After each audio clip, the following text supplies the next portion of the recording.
Le Premier ministre britannique David Cameron a fait ce lundi matin le déplacement à Hinkley Point dans le sud-ouest du pays pour annoncer la nouvelle. Un accord a été trouvé pour construire 2 réacteurs nucléaires de type EPR. Le français EDF est le principal partenaire avec Areva et 2 entreprises chinoises.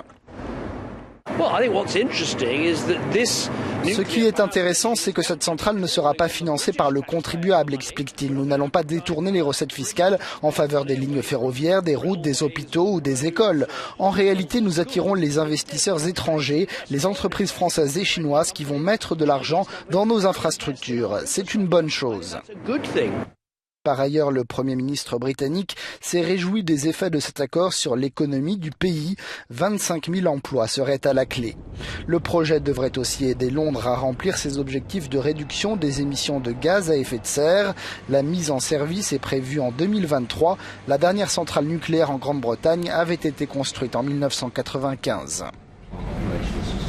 Cet accord intervient alors qu'une partie de l'opinion publique européenne reste très hostile à cette ressource d'énergie. En Grande-Bretagne aussi, le projet d'Hinkley Point avait suscité des manifestations d'opposants, comme ici en 2011.